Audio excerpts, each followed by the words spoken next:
আমার আসলে পার্সোনালি কারো হুম, সাথেই কোনো সমস্যা নাই। এটা আমাকে যারা পার্সোনালি চেনে, হুম। তুমি তো আমাকে অনেক আগের থেকে চেনো। অনেক আগে অ্যান্ড থেকে চিনি। অলওয়েজ আমি সবার কাছে না মানে আমি খুবই ভালোবাসার একটা হুম, জায়গায় থাকি সবসময়। আমাকে যখনই কারো সাথে আমার দেখা হয় অ্যান্ড আমি খুবই আম যেকোনো জায়গায় যেতে আমার খুব ভালো লাগে। আমি জানি যে ওখানে গেলে আমি খুব ভালোবাসা পাবো। যেকোনো জায়গায়। সেটা যেন আজকে আমি যখন এখানে আসলাম আমি জানি যে আমি ঢোকার সাথে, সাথে অ্যান্ড যেমন সেদিন আমাকে আমার ফ্রেন্ড একটা বলছিল যে, "তুই যাকে না চিনিস তাকেও হুম, একটা স্মাইল দেস।" বিকজ আ আ আজকে এখানে আসতে লিফটে আমার সাথে দেখা হলো, হাসলাম। বিকজ আই এম আমার পার্সোনালি হুম, আমি মানুষটাই এমন।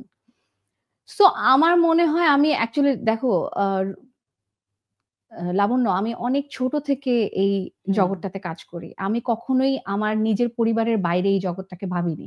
সো আমি জানি যে এখানে যারা আছে সবাই আমার পরিবার এবং আমি সারা জীবন এখানেই থাকবো। কারণ আমি এর বাইরে কিছু হতেই চাইনি, আমি এর বাইরে কখনো যেতেই চাইনি। সো এটা আমার মনে হয় যে এখানে আমাকে থাকতে হবে। সো আমি সবার সাথে মিলেমিশে থাকতেই পছন্দ করি। হুম। সেটা আমার বাসার পরিবার হোক কিংবা আমার এই আম ইন্ডাস্ট্রির সবার হোক। সো আমার পার্সোনালি কারো সাথে কোনো সমস্যা নেই। তো আম কারো যদি মানে আ কোনো কিছু আমার অ্যাজ আ পারসন কণার সাথে যদি কাউকে পছন্দ নাও করে হুম, থাকে, বাট আমার গান কিন্তু সবাই পছন্দ করে। লাইক তুমি যে বলছিলে যে আমি আসলে এগুলা দেখিও না কিন্তু সত্যি কথা। আমি নেগেটিভ কিছু দেখি না। তুমি যে বললে যে কেউ যদি আমাকে নিয়ে কিছু লিখেও থাকে, আমি সেটা না দেখে বরঞ্চ আমি দেখেছি রুনা ম্যাম আমাকে নিয়ে একটা ভালো স্ট্যাটাস দিয়েছে।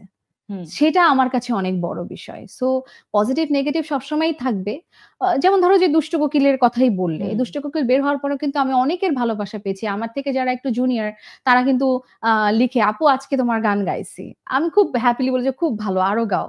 ইভেন দুষ্ট কোকিলের আগেও কিন্তু রেশমি চুড়ি বলো কিংবা ওডি যে একটা হুম, ঝাঁকানাকা হুম, গান হুম। বা ধিমতানা বলো অনেকেই কিন্তু গায়। সো অনেক সময় ভিডিও পাঠায়। আমি খুব ভালোভাবে বলি। কিন্তু আফটার দুষ্ট কোকিল আমার সমসাময়িক অনেক সিঙ্গাররা স্টেজে গিয়েছে।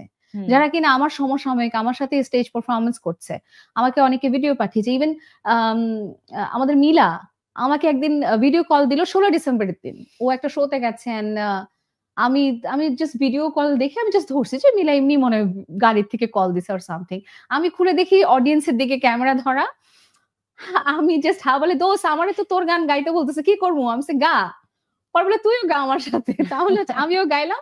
তো সবাই অডিয়েন্স এর সাথে মিলা এটা খুব মানে খুব পজিটিভলি আমাকে এটা বলেছে and she was so happy যে তোর একটা গান এত হিট হইছে। সো আমার তো এটা খুব পছন্দ যে সবার গান হিট হবে and সবাই সবাইকে অ্যাপ্রিশিয়েট করব। এটাই তো হওয়া উচিত।